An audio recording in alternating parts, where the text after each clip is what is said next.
नमस्कार मंडळी, कसे आहात? आणि आपला नेहमीचा प्रश्न, ऐकताय ना माझी कथा? ऐकतच असाल आणि आता उत्सुकही असाल की आता पुढे काय झालं, बरोबर ना? चला तर मग मेन भागाला जाण्याआधी आपण भागाची एक झलक पाहूयात आणि लगेच मेन कथेला वळूयात. सत्याला अटक होते आणि चौकीतील वातावरण पूर्णपणे बदलते. आरोहीने त्याच्यावर खुनाचा आरोप केल्यावर सगळीकडे एकच खळबळ उडते. पण खरा गुन्हेगार कोण आहे हे अजून गुलदस्त्यात आहे. आरोही, आरोही, तू काय बोलत आहेस? पण त्याची आई मात्र तिचं बोलणं ऐकून हैराण झाली होती. त्यांना हा मोठा धक्का बसला होता. सगळेच पाहुणे त्यांच्याकडे गोंधळून पाहत होते. आणि यासाठी तुमच्याकडे काय पुरावा आहे? पण सत्या मात्र दोन्ही हात मागे बांधून मिश्किल हसत म्हणतो, अरे सत्या, तू तू असा का शांत होऊन तिला विचारत आहे? पण आता मावशीही हैराण झाली होती आणि तिला सत्याच्या अशा वागण्याचं नवल वाटत होतं. मावशी, आई, तुम्ही काळजी करू नका. मी असं काही केलंच नाही तर. पण आत्ताही सत्या या दोघींना आपल्या त्या कुल अंदाजातच समजावत होत्या. Satya, be serious. आम्हाला तुझ्या विरुद्ध खरंच पुरावा मिळाला आहे. तसं कामठे सर आता अंगठ्याने कपाळावर रब करत म्हणतात, बाळासाहेब परांजपे यांच्या खुनाविरुद्ध. कामठे सरांना अजूनही मात्र तो निर्दोष असावा असंच वाटत होतं. पण आरोहीच्या पुढे त्यांना काहीच करता येत नव्हतं. बाळासाहेब परांजपे. पण आता हे नाव ऐकून मात्र आई हैराण झाल्या. आरोही, तू त्यांची नात आहेस? त्या पुढे तिच्या दंडाला धरत तिला विचारतात. आवाजात काळजीसोबत थरकापही होता. यावर तिने फक्त त्यांचा हात काढला आणि मानेनच हो म्हटलं. आईंना काही तसं सुचलंच नाही. तिचं ते मान हलवणं पाहून त्यांनी पटकन खाली बसून घेतलं. सत्या, प्लीज कॉपरेट अस. कामठे सरांकडे आरोहीने पुढची कारवाई करा या नजरेनं पाहताच नाईलाजाने कामठे सर त्याला म्हणतात, मावशी, आईची काळजी घे. एवढंच बोलत त्याने कोऑपरेट केलं आणि त्यांच्याबरोबर निघून गेला चौकीत. सत्याला असं पकडून आणलेलं पाहून चौकीत सगळ्यांनाच वाईट वाटत होतं. कुणाला विश्वास बसत नव्हता. पण आरोही समोर ते काही बोलत नव्हते.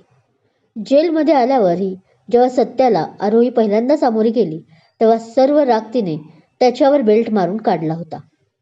पण अजून पुरावा काय आहे हे मात्र तिने त्याला कळवू दिलं नव्हतं. पण तो मात्र फक्त तिच्याकडे पाहून गालात हसत होता. जणू त्याला माहित होतं की हे सगळं घडणार होतं त्याच्यासोबत. काय झालं? आता का दातखिळी बसली? तिला शांत असलेलं बघून कामठे सर तिला रागे भरत म्हणतात. दुसऱ्या दिवशी ती चौकीत आली होती की लगेच कामठे सरांनी तिला आपल्या केबिनकडे बोलवले होते आणि कशावरून तरी ओरडत होते. समोर टेबलवर एक न्यूजपेपर होता ज्यावरची बातमी तिला दाखवत होते. अहो सर, तुम्हाला तर चांगलंच माहीत आहे की हे मीडियावाले कसे असतात, राईचा पर्वत करणारे. ती तरी पण हलकं हसून बोलते. हे बघा रोही, असले स्टंट करायला जात जाऊ नकोस. आधीच सत्याला अशी अटक केल्याने कलेक्टर साहेबांपासून सर्वच जण तुझ्यावर चिडून आहे. उगीच आपल्या नोकरीवर दगा देऊ नकोस. तरीही कामठे सर तिला थोडं प्रेम थोडं रागात समजावून सांगतात. इथे ही नोकरी करायची आहे कोणाला? एकदा माझ्या आईवडिलांचा आणि माझ्या आजूचा खुनी शिक्षा भोगायला जात आत गेल्यावर ती मनाशीच बोलते. ठीक आहे, नाही करत परत स्टंट कसले. पण कालच्या प्रकरणात माझ्या जागी तुम्ही असताना सर तर तुम्हीही तसेच वागला असता. ती नंतर हलकं हसत म्हणते. नाही हे असले स्टंट फक्त तू आणि सत्या दोघेच करू शकतात. पण आता एक खरं सांगू, अगदी मनापासून. तिचं ते निर्मळ हसू पाहून आता कामठे सरच हसत म्हणतात. बाकी सर्वांचं सोड, पण मला खरंच तुझा अभिमान वाटला कालच्या तुझ्या वागण्याचा. सरळ सरळ तू त्या मुलीला डोळे फोडायला सांगितलं. ते प्राऊड फील करत बोलले, जे डोळ्यात आता त्यांच्या दिसत होतं. मगाशी होतं पण जास्त काळजी दिसत होती. सर, चुकताय तुम्ही. मी नाही डोळे फोडायला सांगितलं. मगाशी मी म्हटलं ना, हे मीडियावाले उगाच राईचा पर्वत करत आहेत. ती परत हसून बोलते. तू नाही सांगितलं म्हणजे? आता मात्र हे त्यांच्यासाठी शॉकिंग होतं. कारण पेपरमध्ये तिची बदनामी केली होती की तिने एका बाईला डोळे फोडायला त्या माणसाचं सांगितलं म्हणून.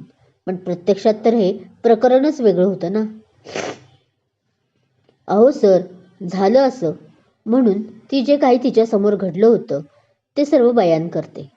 झालं असं होतं की सत्य आपला गुन्हा अजूनही कबूल करत नाही हे पाहून तिला राग येत होता.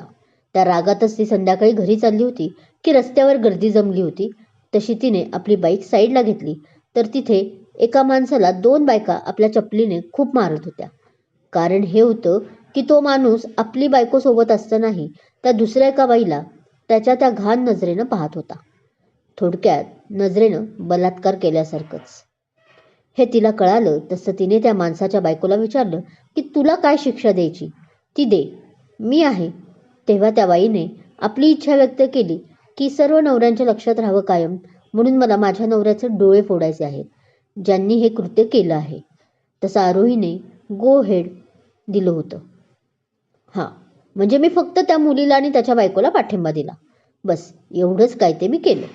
ती पूर्ण वृत्तांत सांगून होताच आपला मुद्दा मांडते. ओ, आय सी. ती बायको फारच भारी आहे. आपल्याच नवऱ्याचा डोळा फोडायला सांगते म्हटल्यावर. तिचं बोलणं ऐकून आता कामटे सरही त्या बाईवर प्राऊड फील करत होते. भेटलं पाहिजे एकदा तरी अशा महान बाईला, ते हसून म्हणतात. नुसतं भेटलंच नाही तर सत्कारही करायला हवा. तीही आता हसून सरांची री ओढते. बरं, चला आता आपल्या नवीनच आलेल्या कैद्याला जरा पाहून येते. तिचा रोख आता सत्यावर आहे हे एव्हाना सरांच्या लक्षात आलं होतं. ते काहीच बोलले नाहीत. आलेच मी म्हणत ती निघूनही जाते. का माहीत नाही, पण त्याच्या विरुद्ध असलेले पुरावे पाहूनही मला अजूनही वाटत नाही की सत्य यात दोषी आहे. काहीतरी आहे आरोही जे आपल्या हातातून सुटत आहे. ते पाठमोऱ्या जाणाऱ्या आरोहीला पाहत मनात म्हणतात. चला मिस्टर आरोपी, आता लवकरच आपली शिक्षा कोर्ट सांगणार आहेत. तयारीला लागा. ती सत्याच्या जेलपाशी येत कुस्तीत हसत बोलते. पण तो तिला पाठ करून उभा होता.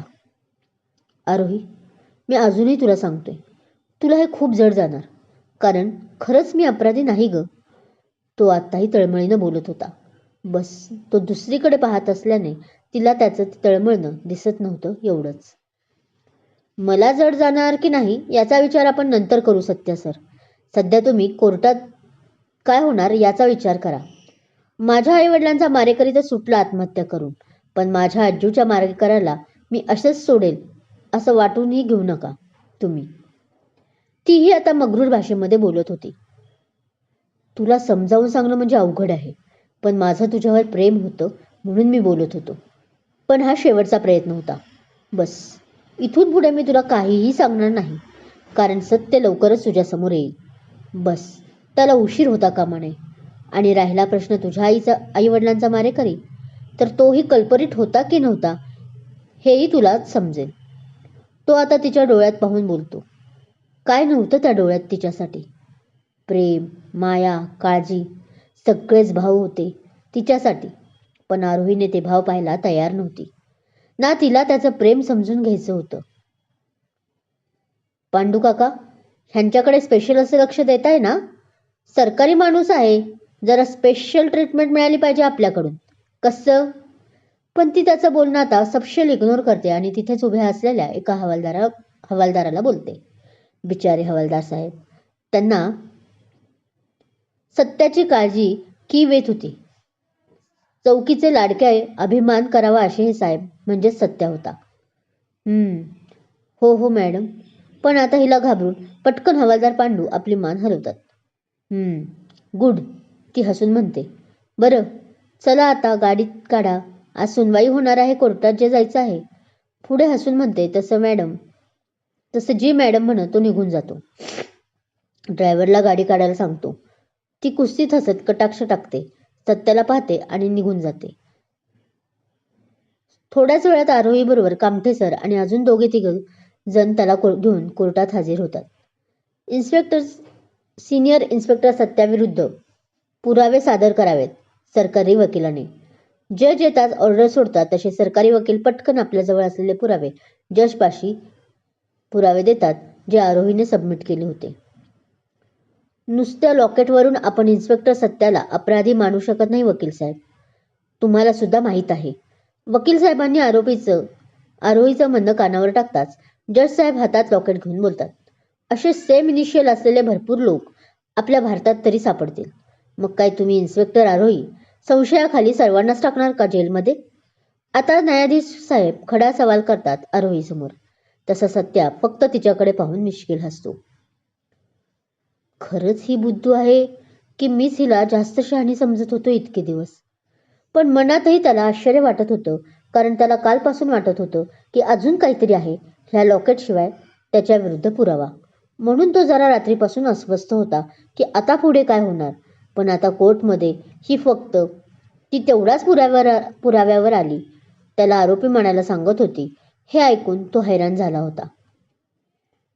I am really sorry sir, पण माझ्याजवळ सकाळीच इन्स्पेक्टर सत्याविरुद्ध एक पुरावा हाती आला आहे, पण तो आपल्या सरकारी वकिलांपर्यंत मी पोहोचू शकले नाही.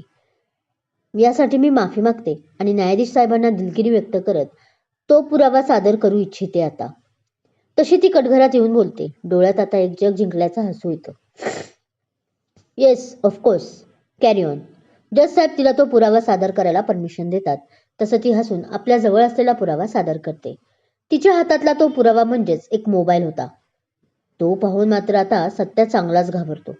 कधी कोणाच्याही हाती तो मोबाईल लागणार नाही याची त्याने मिलमध्ये लपवताना पुरेपूर काळजी घेतली होती. पण आरोही आणि कामटे सरांनी ते शोधून काढलाच होता. सर, यात एक क्लिप आहे ज्यात आपला खरा आरोपी कोण स्पष्ट समजून जाईल. ती त्याला एक स्माईल देत न्यायाधीश साहेबांना म्हणते. ओके म्हणत न्यायाधीश साहेब ही क्लिप पाहत असतात आणि बाकीचे कोर्टमधील न्यायाधीश साहेबांचा क्षणाक्षणाला बदलणारा चेहरा पाहत असतात. त्या क्लिपमध्ये सावंत सर आणि तो एका डोंगरावर उभे असतात आणि सावंत सर त्याला आपला गुन्हा कबूल कर, सांग सगळ्यांना की तू मारलंस म्हणून बाळासाहेब परांजपेंना असं बोलत होते. पण सत्याच्या चेहऱ्यावर साफ राग दिसत होता आणि दुसऱ्या क्षणी त्याने सावंत सरांना हात लावला, ज्यामुळे ते खाली दरीत कोसळले. बस एवढंच क्लिप होती ती. ते बघून तर साफ कळत होतं की सत्य हा फक्त बाळासाहेब परांजपेंचाच गुन्हेगार नसून ACP सावंत सरांचाही गुन्हेगार होता. सत्याला चांगलाच घाम फुटला होता, तो नुसता मोबाईल पाहूनच, कारण त्यालाही चांगलंच माहित होतं की आता हा पुरावा मिळताच आपली या गुन्ह्यातून सुटका नाही. क्लिप पाहून होता जज साहेब बोलायला लागतात. सदर पुरावा पाहून मला असं वाटतंय की ते बोलणार तोच एक आवाज ऐकू येतो. मिलॉर्ड, मला काही सांगायचं आहे. तोच एक आवाज येतो तसं सर्वजण त्या मागून येणाऱ्या आवाजाकडे पाहायला लागतात. तर एका हातात सलाईन, डोक्याला पट्टी, पायाला फ्रॅक्चर आणि ती स्वतः व्यक्ती चेअरवर. मागे एक डॉक्टर सलाईनची बाटली अडकवलेल्या स्टँडला घेऊन वैतागलेल्या अवस्थेत समोरच्या न्यायाधीशांकडे पाहत असते. कोण आहात आपण आणि हा काय प्रकार आहे? न्यायाधीश त्या व्यक्तीला पाहून रागात बोलतात. क्रमशः सावंत सरांच्या खुनाची क्लिप कोर्टात दाखवली जाते आणि सत्यावरचा संशय आणखी गडद होतो. पण कोर्टात अचानक व्हीलचेअरवर एक व्यक्ती येते जी सर्वांनाच हादरवून टाकते. कोण आहे ही व्यक्ती आणि काय सांगणार आहे ती? कोर्टात आलेली व्हीलचेअरवरील व्यक्तीचं आगमन ही केसचं समीकरण पूर्णपणे बदलणार आहे. सत्याला निर्दोष सिद्ध करणार की अजून खोल अडचणीत टाकणार? सस्पेन्स आणि उत्कंठेच्या एका टोकावर पोहोचलेली कथा पुढच्या भागात धक्कादायक वळण घेणार आहे. ऐकायला तयार आहात ना पुढचा भाग? कारण सध्या सत्य आणि खोट्यांच्या सीमारेषेवर न्याय आपला निर्णायक क्षणाकडे वाटचाल करत आहे. पण त्यापूर्वी भाग कसा वाटला कमेंट करून नक्की सांगा. कथा आवडत असल्यास लाईक करा, शेअर करा आणि हो, चॅनल सबस्क्राईब करायला विसरू नका. धन्यवाद.